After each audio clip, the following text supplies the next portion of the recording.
ലഹരി ഉപയോഗം കണ്ടെത്താൻ കുസാറ്റ് പരിസരത്തെ സ്വകാര്യ ഹോസ്റ്റലുകളിലും PG-കളിലും പരിശോധന. 2 ഗ്രാം കഞ്ചാവ് പിടികൂടി. ഒരാളെ കസ്റ്റഡിയിലെടുത്തുവെന്ന വിവരം വരുന്നുണ്ട്. എറണാകുളത്ത് കളമശ്ശേരി കുസാറ്റ് ക്യാമ്പസിന് പരിസരത്തുള്ള ഹോസ്റ്റലിലാണ് ഇപ്പോൾ പരിശോധന നടക്കുന്നുണ്ട്.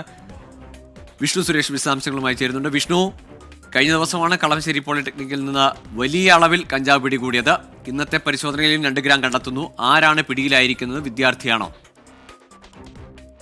ഇന്ന് ശനിയാഴ്ചയാണ്. സാധാരണഗതിയിൽ സിറ്റി പോലീസ് കോമ്പിംഗ് നടത്തുന്ന ദിവസമാണ്. പക്ഷേ കഴിഞ്ഞ ദിവസം ഈ കളമശ്ശേരി പോളിടെക്നിക് കോളേജിൽ നിന്ന് ഹോസ്റ്റലിൽ നിന്ന് കഞ്ചാവ് പിടിച്ചൊരു പശ്ചാത്തലത്തിൽ ഈ മേഖലകൾ കേന്ദ്രീകരിച്ച് കൂടുതൽ പരിശോധന നടത്താൻ ഇന്ന് സിറ്റി പോലീസ് തീരുമാനിച്ചിരുന്നു. അതിന്റെ ഭാഗമായാണ് ഈ കുസാറ്റ് പരിസരം കേന്ദ്രീകരിച്ച് അന്വേഷണം നടത്തിയത്. പ്രത്യേകിച്ച് ഈ കുസാറ്റ് ക്യാമ്പസിന് പുറത്തുള്ള PG-കളും ഹോസ്റ്റലുകളും കേന്ദ്രീകരിച്ചാണ് പോലീസിന്റെ പരിശോധന. അങ്ങിങ്ങായി ചിലയിടങ്ങളിൽ നിന്ന് കഞ്ചാവ് പിടികൂടിയിട്ടുണ്ട്. പക്ഷേ ചെറിയ ക്വാണ്ടിറ്റിയാണ്. അതായത് ഇപ്പോൾ പിടികൂടിയത് 2 ഗ്രാം കഞ്ചാവാണ്. അതൊരു PG-യിൽ നിന്ന് പിടികൂടിയെന്നാണ് മനസ്സിലാക്കുന്നത്.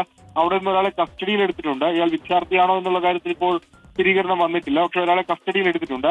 മദ്യപിച്ച് വാഹനം ഓടിച്ച് അതുമായി ബന്ധപ്പെട്ടും മദ്യപിക്കുന്നതുമായി ബന്ധപ്പെട്ടും ഒക്കെ കേസെടുത്തിട്ടുണ്ട്. വ്യാപക പരിശോധന ഇന്ന് രാത്രി നടത്താൻ തന്നെയാണ് തീരുമാനം. പ്രത്യേകിച്ച് ഞാൻ ഈ പറഞ്ഞ മേഖല, അതായത് ഈ കുസാറ്റ് ക്യാമ്പസിനകത്തല്ല, കുസാറ്റ് ക്യാമ്പസിന് പുറത്തുള്ള ഈ ഹോസ്റ്റലുകളും PG-കളും കേന്ദ്രീകരിച്ചാണ് അന്വേഷണം. ഈ പോലീസിനടക്കം ചില വിവരങ്ങളുണ്ട്. ഇത്രയും ഹോസ്റ്റലുകളും അതോടൊപ്പം PG-കളും ഒക്കെ കേന്ദ്രീകരിച്ച് വിപുലമായ ലഹരി വിപണനവും ഉപയോഗവും ഒക്കെ നടക്കുന്നുണ്ടെന്ന്. അതുകൊണ്ടാണ് ഈ മേഖല പ്രത്യേകമായി ശ്രദ്ധ നൽകി പരിശോധിക്കാൻ തീരുമാനിച്ചത്. നഗരത്തിലും പരിശോധന നടക്കുന്നുണ്ട്. അത് കോമ്പിങ്ങിന്റെ ഭാഗമായുള്ള പരിശോധനയാണ്. കഴിഞ്ഞ ആഴ്ച നടത്തിയ പരിശോധനയിൽ ഏകദേശം 300-ലധികം ആളുകളുടെ അറസ്റ്റ് രേഖപ്പെടുത്തുന്നത് നമ്മൾ കണ്ടതാണ്. സമാനമായി ഈ ദിവസവും കൂടുതൽ അറസ്റ്റുകളും അതോടൊപ്പം തന്നെ ലഹരി പിടികൂടലും ഒക്കെ ഉണ്ടാകുമെന്നാണ് പ്രതീക്ഷിക്കുന്നത്. ഒരു വ്യത്യസ്തതയുള്ളത് ഈ കളമശ്ശേരി പോളിടെക്നിക്കിലെ കേസുമായി ബന്ധപ്പെട്ട് ആ ഒരു പ്രസ്തുത അല്ലെങ്കിൽ അതുമായി ബന്ധപ്പെട്ട് ആ മേഖലകൾ കേന്ദ്രീകരിച്ച് കൂടുതൽ പരിശോധനകൾ ഊർജിതമാക്കുന്നു.